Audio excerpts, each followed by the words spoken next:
Dar um pulo em Istambul, na Turquia. Vamos trazer então para a roda João Vitor Xavier, tá ao lado do Kaká. Vai contar histórias agora, um papo muito legal. Você que tá ligado na Itatiaia, fique atento, fique ligado. Primeiro o papo com o Kaká, depois a gente fala com o Beckler. Na sequência tem Thiago Reis com o Atlético, Pansieri com o Cruzeiro, América com Adilson Martins. Tudo isso nessa edição do Bastidores no Ar a partir de agora, e que a gente já começa a emendar com João, direto de Istambul, na Turquia. Marca registrada do Rádio do Brasil, lá na grande final da Liga dos Campeões. Oi, João, bem-vindo. Pois é, HG aqui no Bastidores com um dos melhores jogadores da história do futebol do Brasil. Aliás, o último brasileiro eleito melhor jogador do mundo, Kaká. Prazer reencontrá-lo. Tudo bem, Kaká? Tudo ótimo, um prazer. Obrigado, né, por essa oportunidade aqui de estar falando com os ouvintes, os telespectadores aí da Itatiaia. Pois é, nós estamos aqui em Istambul e a gente estava lembrando, você viveu uma final de Liga dos Campeões aqui, um Milan contra Liverpool, Inglaterra contra a Itália, que é a história que se repete dessa vez, né? Exato, essa cidade é muito especial para mim, né? Foi minha primeira final de Champions e acredito que tenha sido uma das finais uma das mais incríveis finais de Champions que existiram. Infelizmente eu acabei do lado que perdeu, mas esse jogo eu acabei tendo muitas lições que eu carrego, né, para minha vida pessoal, profissional. Realmente uma cidade especial para mim. Vocês estavam ganhando o jogo, para quem não lembra, vocês estavam ganhando o jogo por 3-0, depois o Liverpool arranca o empate e o Milan perde nos pênaltis, né? Exatamente. Primeiro tempo 3-0 pra gente.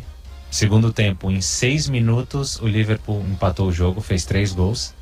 Aí tem prorrogação. Na prorrogação tem um lance incrível também do Shevchenko, que ele, muito perto assim do gol, chuta a bola, e o Dudek, que era o goleiro do Liverpool, acaba fazendo uma defesa incrível, assim, um lance... Quem puder ver, acompanhar aí, né, hoje com o YouTube e tudo mais, vai ver esse lance incrível. E aí depois vamos para os pênaltis e a gente acaba perdendo nos pênaltis. Você falou das lições e depois você ganhou muitas coisas, ganhou inclusive Liga dos Campeões da Europa. O que mais se aprende num jogo desse, cara? Olha, o que eu mais aprendi, a lição que ficou mais marcada para mim foi que eu não tinha o controle da vitória e da derrota. A gente cresce aprendendo muito em resultados, né? Assim, de buscar os resultados, eu acho que isso é importante. Mas naquele momento eu aprendi a não focar mais só no resultado, porque aquilo estava fora do meu controle. O time que nós tínhamos, o jogo que nós fizemos, assim, se você buscar detalhes do jogo, claro que você vai achar algumas falhas e tudo mais, você pode explicar dessa forma, mas para mim é muito inexplicável aquilo que aconteceu aqui em Istambul, né? Acredito muito em propósitos de Deus, em uma direção realmente divina, de um planejamento dos céus para minha vida, claro, para a vida de todo o entorno também.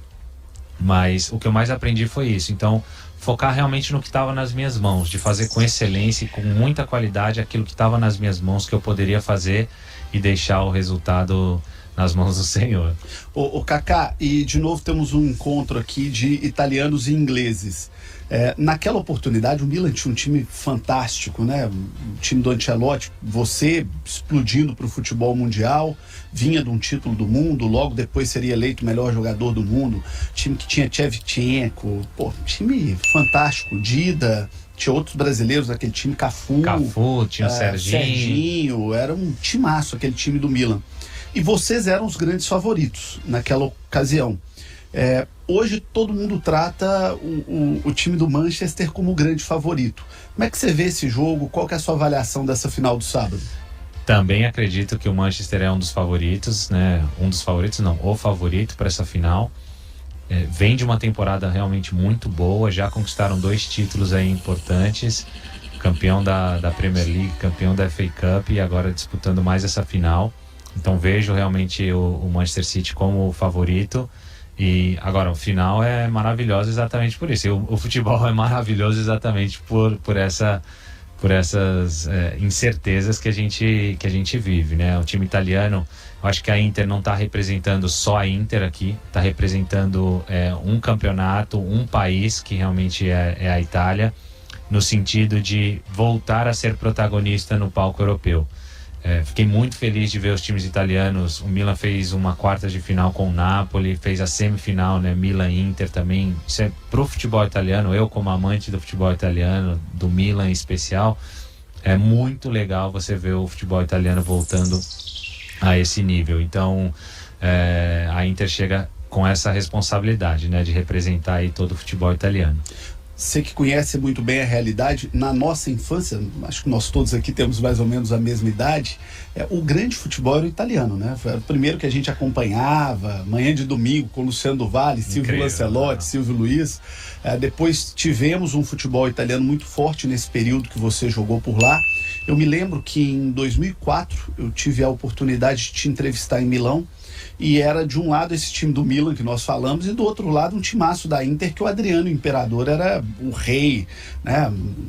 O cara jogava muita bola naquele time da Inter, que tinha, por exemplo, o Júlio César, um time muito forte da Inter também. E a Juventus também com um time muito forte naquela época. Depois o futebol italiano se perdeu um pouco. O que aconteceu que a italianada se perdeu ali? Como diria o Silvio Lancelotti, a macarronada esfriou. Eu acho que o futebol italiano acabou passando por um processo de muitos talentos que acabaram saindo, né, do país. Isso tem a ver um pouco com a cultura e com a estrutura do país. Antes tinha muito benefício do próprio governo em relação ao esporte, ao desenvolvimento do futebol. Isso favorecia a chegada, né, de grandes talentos ao país. E com esses benefícios que foram reajustados lá, acabou diminuindo essa possibilidade, e o calcio italiano acabou passando por esse processo de readaptação. A Juventus acabou sendo protagonista, né, durante muitos anos aí no cenário italiano, e acabou chegando em algumas finais aí, momentos importantes, fez a final com o Real Madrid. E agora a gente está vendo o futebol italiano voltando nesses patamares, até porque uma nova geração de jogadores italianos surgindo, novos talentos indo para o país. Então, o futebol italiano, eu converso muito com o Galliani, né? O Galliani foi meu presidente no Milan, hoje junto à parceria Galliani e Berlusconi, eles estão na direção do Monza. E eu converso bastante com ele, porque essa parte de gestão eu gosto muito da forma com que eles lidam. E ele fala para mim, ele falou, né, no último encontro, ele falou: olha, o futebol italiano deixou de ser o futebol das grandes estrelas para ser um futebol de passagem. Os atletas passam pela Itália hoje para irem para outros lugares, como a Premier League, como a La Liga, Real Madrid, Barcelona. Então, eu realmente acredito que aconteceu isso, né? O campeonato italiano e o futebol italiano deixou de ser o futebol das grandes estrelas para ser esse futebol de passagem. E por falar nisso, quando a gente pega esse time da Inter que vem para essa final, não tem um jogador que decidiu uma Champions, né? A primeira oportunidade para toda essa geração, para todo esse elenco da Inter. Como é que isso pode pesar contra a Inter ou até mesmo a favor, se a gente pegar pelo lado do entusiasmo, de que o cara entra em campo pensando que talvez seja aquela grande chance da vida dele? Como é que esse aspecto pode pesar para esse jogo? Olha, é um aspecto emocional no sentido de ser uma grande novidade. Nenhum jogador ali teve a oportunidade de participar de um jogo como esse, mas não acho que que vai ser o ponto decisivo para essa final. Realmente não acredito que isso a Inter vai deixar de ganhar porque nenhum jogador participou de alguma final de Champions League, né? Então, acho que é mais uma curiosidade. E até porque tem muitos jogadores ali que já participaram de grandes momentos do esporte, do futebol. O próprio Lautaro, que vem de um título mundial aí com a Argentina. Então, não acredito que isso vai ser predominante.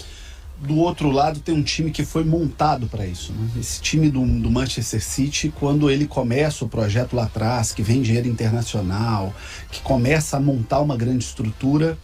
os caras só pensavam nisso, em chegar nessa decisão da Liga dos Campeões e em ganhar a decisão da Liga dos Campeões. Eu acho que o Guardiola deve, há alguns anos, dormir e acordar pensando nesse sábado aqui em Istambul. Como que você, como um cara de altíssimo nível, que viveu esse tipo de decisão, enxerga o peso dessa responsabilidade para quem chega numa decisão como essa, com esse favoritismo enorme, com esse investimento enorme e com essa responsabilidade enorme? Mais ou menos o seguinte, Kaká, se a Inter perder, ok. Se o Manchester perder, é um desastre para os caras, né? É, mais ou menos isso, né? Realmente o peso dessa final é mais ou menos essa. Agora, uma coisa que eu gosto bastante nesse projeto do City, tirando a parte financeira, que realmente ali tem uma condição diferente de muitos outros clubes, né, no mundo, é esse planejamento a longo prazo. Claro que eles sonham, né, com essa conquista da Champions, vai mudar o clube de patamar.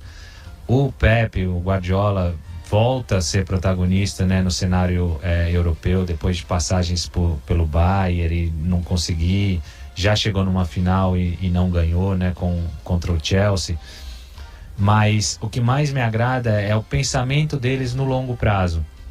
O Guardiola já está lá há muitos anos, eles vêm construindo essa estrada, né, vêm construindo esse projeto, vêm batendo na trave aí, vêm conquistando muitas coisas. Hoje a Premier League é o campeonato mais competitivo e eles vêm conquistando aí há muito tempo, vêm conquistando Copas na Inglaterra. Então eu acho que a Champions é muito mais a cereja do bolo e, claro, entra nesse contexto, muito mais eu acredito que a expectativa nossa de fora, claro que eles sonham ali, vai mudar de patamar muitos jogadores, o De Bruyne vai passar de ser um cara extremamente talentoso para ser um vencedor de Champions League, protagonista numa conquista. Claro que isso também mexe com a cabeça deles, mas eu acho que a gente não pode tirar o mérito dessa construção que o Manchester vem fazendo ao longo dos últimos anos. Você falou do De Bruyne, que um baita jogador de semifinal de Copa do Mundo, mas acho que o mundo inteiro está muito na expectativa de ver o Haaland e ver o que esse cara vai fazer numa final.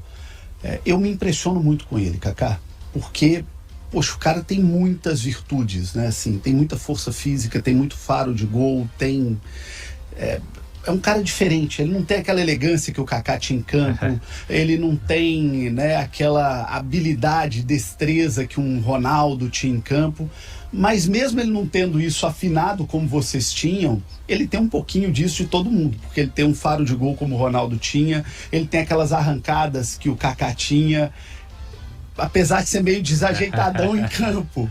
É um cara que me chama muita atenção e que, pô, eu gosto muito do futebol dele, eu gosto muito do faro de gol, sabe, aquela coisa meio da maravilha que ele tem, que faz o gol de todo jeito, mas faz o gol.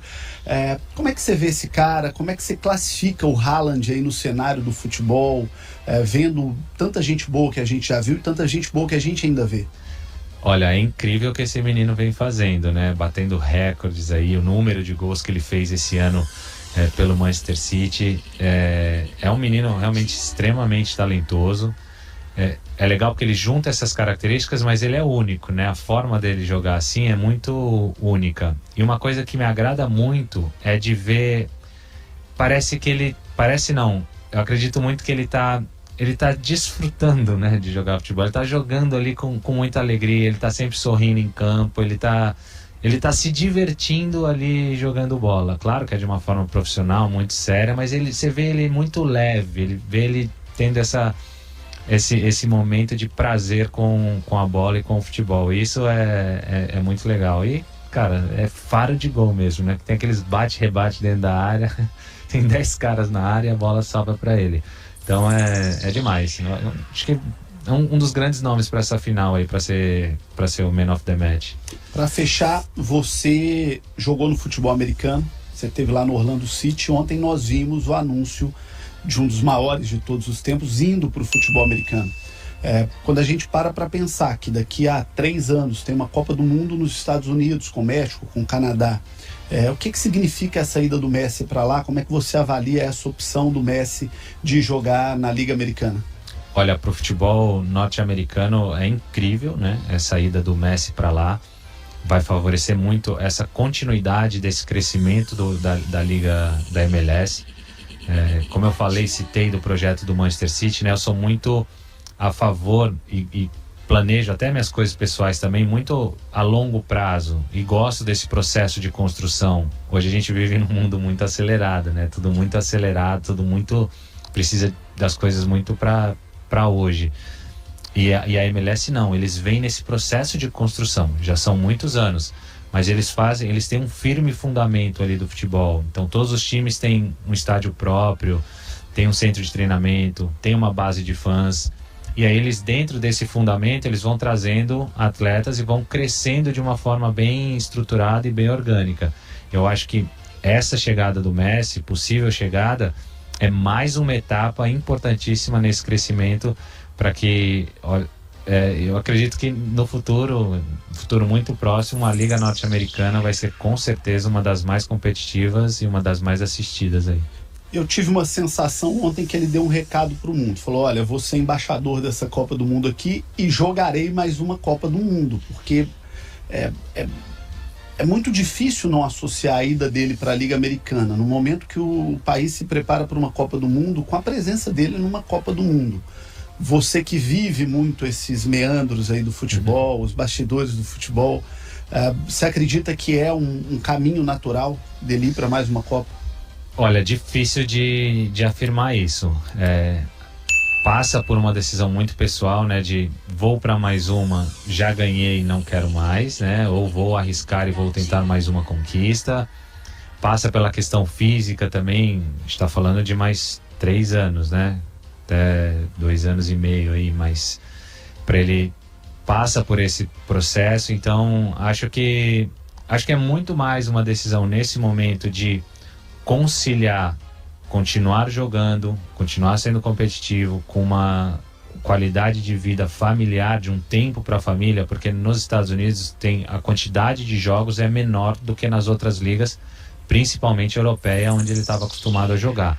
Então você acaba tendo um pouco mais de tempo para desfrutar da família. Mas pesa pelo outro lado também, que é desse da competição em alto nível. Exatamente. Então você põe na balança todas essas coisas. Ele não deixa de ser competitivo. Claro que é muito menor a competição. Ele não está mais disputando Champions League nesse nível top, mas vai estar disputando torneios e campeonatos, se automotivando também e conciliando com essa parte familiar.